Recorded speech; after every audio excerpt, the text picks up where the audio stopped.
Alright, so maybe protagonist power is delayed for a bit. Today's deck profile looks at exploring Gallantmon again, because as you're aware with the release of Special Booster 2.5, we now have not just new cards from BT20, but the remainder of BT19. BT19 offers a few cards that elevates Gallantmon X beyond my initial expectations. While I had a list proposed with my EX8 video of Gallantmon X returns, there are a few elements that you can go beyond. Today's video is going to start with a few key cards that have changed from my initial list, as well as why I made these changes. Although at the same time, there are viable replacements as well. And as always, if you enjoy these types of videos, do consider liking this video, subscribing to the channel, and hitting that notification bell for more future content. First up is the new Guilmon from BT19, and after playtesting it, honestly having any of your Takatos can set you to 1 or even 3 memory, and then with this card, you get another memory. This gives you a lot more flexibility on memory and is one change I made moving away from the warp Digivolving Guilmon from starter deck 7. The reasoning for this is that you have tamers that also allow you to warp your Guilmon into Gallantmon. So why utilize a slot for warping when your tamer can also do it for you? Memory gain at start of main versus having to delete something is also huge. For my level 4 lineup, of course all the BT12 growlmons have been tossed at this point.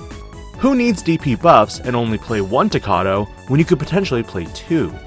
The value is just too simply good there. And the last big card that really changes for this deck is going to be Takato Matsuki from BT19.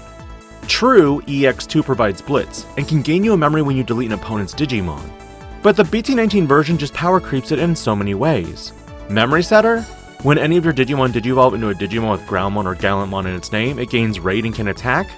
It has value on so many fronts that Blitz is no longer needed.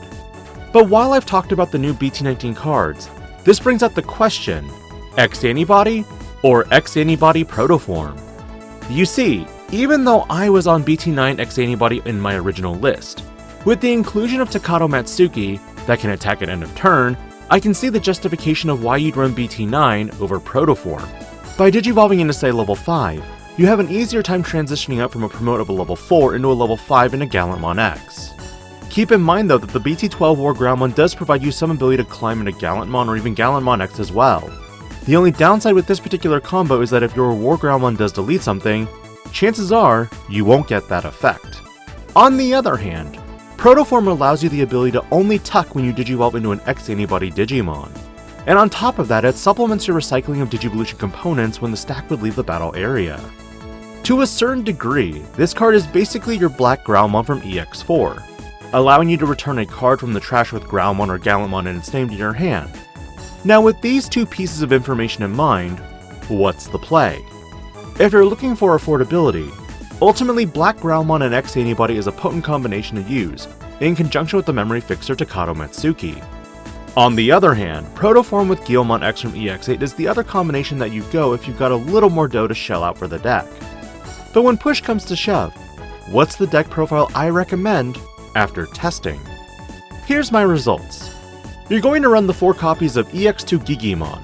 This is strictly my recommendation because with it, you're able to draw when you attack regardless if your Digimon is Guilmon, Growlmon, wargrowlmon, or Gallantmon.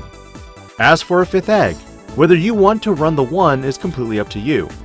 The only one that comes to mind right now is the BT12 Digimon for an extra plus 1000 DP to deletion based effects. With your Guilmons, you'll always have the 1 for the rush element in case it gets to the point, where you can play it if you have enough memory and swing for game.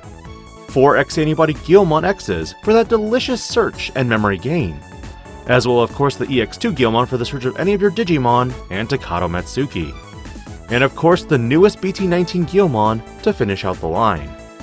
For the level 4s, you're going to max out on the newest BT19 Growlmon, but for the most part, leaning into your X Antibody counterparts for more memory gains over the increases on the maximum deletion effects with BT17's Growlmon.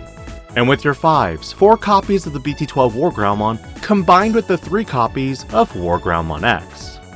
Level 6s largely haven't changed, as this is a common lineup from deck profile to deck profile. The BT13 variant can be huge at times, and keep in mind it does have Rush, though it does have a caveat on how it can be played. This card is fairly interesting to use in the Royal Knight matchup. The rest of your Gallons are standard, 3 X variants, and 3 from BT17. Your super top end just leans with Crimson Mode Ace, and is honestly beastly. With how aggressive and how much you can do damage wise, Gallantmon X could potentially unsuspend, and then going into Crimson Mode Ace could be what makes or breaks your opponent's last life, being trashed before Takato Mitsuki lets you attack for game. Option-wise, I'm on the 2 Protoforms given the lines I have chosen. You could bump up wargrowlmon X by 1 more if you wish, but it's not necessary.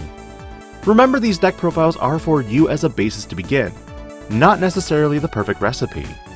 Scrambles I find good as a one-off for most decks moving forward, with the last 3 options going to offense training.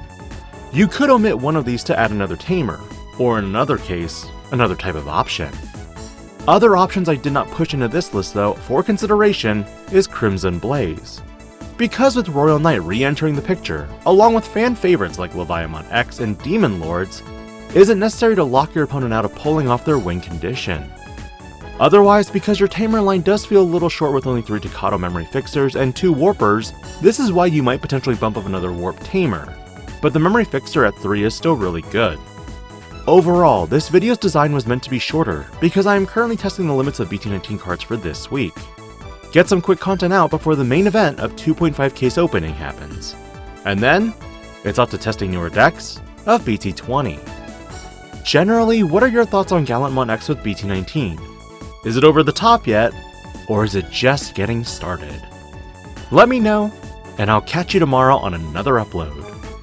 This is Digi-Panda, logging out.